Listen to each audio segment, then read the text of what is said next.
अस्सलाम वालेकुम एवरीवन। उम्मीद है आप सब खैरियत से होंगे। Welcome to the post market session. आज के सेशन में हमारे साथ director chief securities Mohammad Rizwan साहब मौजूद हैं। अस्सलाम वालेकुम रिजवान भाई।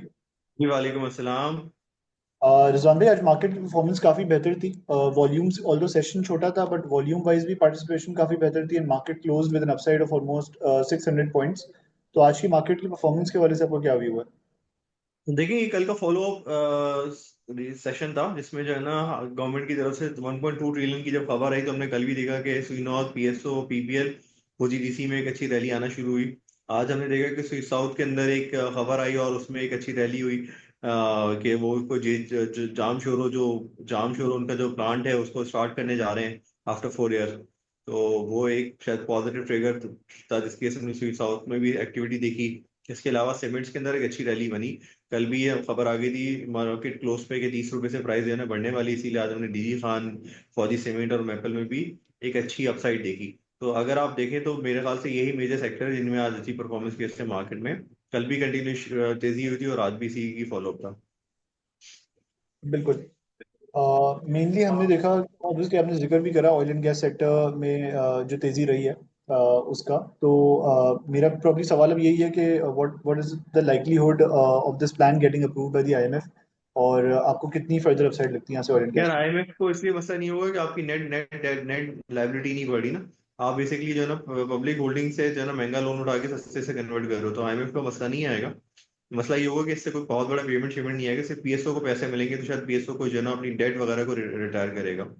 बट ये एक अच्छी खुशाइन बात है कि अगर आज गवर्नमेंट ने अपनी जो कमिटमेंट की है तो या अपनी सीरियसनेस दिखाई है सर्कुलर रिजॉल्व करने की तरफ, तो आने वाले दिनों में गैस सर्कुलर रेट के ऊपर भी काम होगा और उसमें फिर पीएसओ और पीपीएल और ओजीडीसी सब में पैसे आ सकते हैं। बिल्कुल। सीमेंट्स में आज काफी बेहतर एक्शन हुआ, आपने जिक्र भी करा इनिशियली इसका। मेनली जो है फौजी सीमेंट में जो है वो काफी बेहतर हमने काम होता हुआ देखा एक्सेप्शनल वॉल्यूम्स के साथ। तो सीमेंट्स में स्पेसिफिकली फौजी सीमेंट में इतनी तेजी की क्या वजह रही है? तो इनका ये आधा प्लांट जो है ना केपीके में, आधा प्लांट पंजाब में, तो इनको हाइब्रिड स्ट्रक्चर की ऐसे इतना इम्पैक्ट नहीं पड़ता जो केपीके पंजाब में जो माइनिंग पे टैक्स लगा हुआ है, वैसे भी उसमें शायद केस वगैरह चल रहा है। दूसरा ये कि अभी जो है ना केपीके में जो है प्राइस वगैरह जो यहाँ बढ़ती है पंजाब में उसका फायदा भी होता है।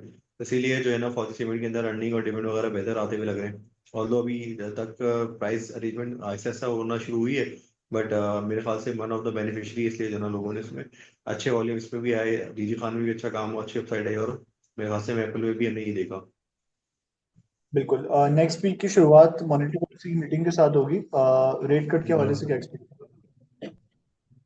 ये शजील, हाँ, मेरे ख्याल से परसों आपने मुझसे इंटरव्यू लिया था उसमें मैंने ही बताया था आपको कि मुझे लगता है कि आईएमएफ प्रोग्राम में ऑल्दो बहुत अच्छे ग्राउंड बन गए बट ऑयल एक दिन कम होने से ना कोई ऐसा ट्रिगर नहीं जाता कि आईएमएफ की आप इंटरेस्ट रेट घटा देंगे।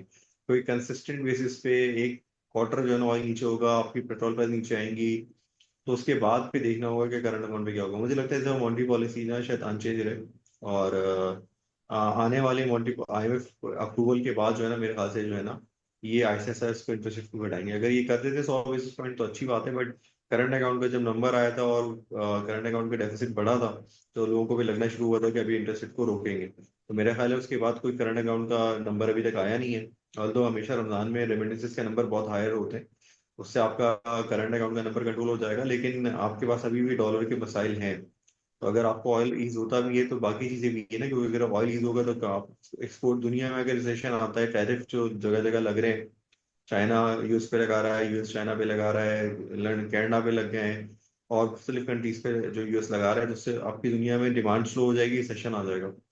तो अगर कोई इस तरह की चीज ट्रिगर होती है तो आपकी ऑयल तो स्लो होगा बट आपकी एक्सपोर्ट भी तो हिट होगी ना। मेरे ख्याल है इंटरेस्ट रेट वाली चीज को सिर्फ इन्फ्लेशन से नहीं देखना चाहिए, हमारे पास इसका डायरेक्ट लिंक डॉलर से भी होता है। तो उसको देखते हुए मुझे लगता है शायद इस दफा मॉनेटरी पॉलिसी में कोई कट ना हो। बिल्कुल। आईएमएफ के साथ मीटिंग जो है वो ऑब्वियसली ऑन गोइंग है। Government is trying to negotiate with IMF. कुछ आज हमने देखा है कि कुछ खबरें इस हवाले से भी थी कि government is trying to, IMF के सामने उसने जो है वो कुछ चीजें रखी हैं फॉर टैक्स रिडक्शंस। तो क्या लग रहा है आईएमएफ के प्रोग्राम के हवाले से, और व्हाट इज द लाइक्लीहुड यार ऑफ? आईएमएफ प्रोग्राम हो जाएगा, आईएमएफ प्रोग्राम में इतना बड़ा इशू नहीं है। अगर टैक्स वगैरह पे वो नहीं मानते तो ये थोड़ी चीजों में टैक्स वगैरह लगा के और कुछ रिकवरीज अपनी जो ऑन कुछ लिटिगेशन में कैश जो टैक्स फंसे हैं उससे ही अपना नंबर पूरा कर लेंगे।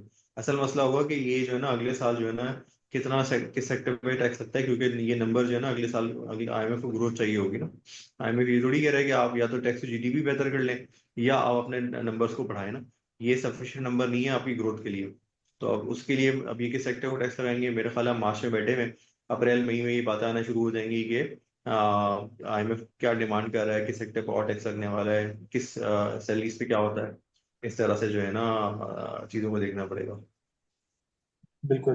Last question Janhvi, what's your view regarding market in coming days, और क्या स्ट्रैटेजी होनी चाहिए इन्वेस्टर्स की? यार मेरे हिसाब से जो स्ट्रेटजी होनी चाहिए, इन्वेस्टर्स को थोड़ा सा, अब यहाँ पर यील्ड कोई बहुत लुक्रेटिव नहीं रह गई है, बट ये जरूर है कि अगर इंटरेस्ट रेट्स का सिनेरियो इसी तरह से डिक्लाइनिंग ट्रेंड रहता है तो आने वाले दिनों में इंटरेस्ट रेट घटने की वजह से आपको एक इंटरेस्ट दोबारा से बाजार में आ सकता है। और इन्हीं सेक्टर में जैसे सीमेंट हो गए या सिक्लिक या ऑयल एंड गैस पे कोई और डेवलपमेंट होती है, इसमें हो सकता है। इन्वेस्टर्स को मेरे ख्याल से चाहिए कि वो न्यूज फ्लो पे ज्यादा फोकस रखें। आईएमएफ के बाद हमेशा एक सेलिब्रेशन आती है, वो मेरे ख्याल से शायद शॉर्ट टर्म में एक मार्केट में एग्जिट पॉइंट होगा। मार्केट हाई बना के फिर ट्रिगर्स का वेट करी होगी, फिर बजट रिलेटेड चीजें चल रही होंगी और फिर आगे रिजल्ट सीजन भी ऑफ हो रहा होगा। तो मेरे ख्याल से कॉशियस होना चाहिए यहाँ पर, अब वेट करना चाहिए और नई पोजीशन को देखते हुए। अगर लॉन्ग टर्म व्यू है तो ठीक है, बट शॉर्ट टर्म में मेरे ख्याल से बहुत कॉशियस होकर कहना चाहिए। बिल्कुल। Thank you so much Janvi for participating today's session. अल्लाह हाफिज। ये होना चाहिए।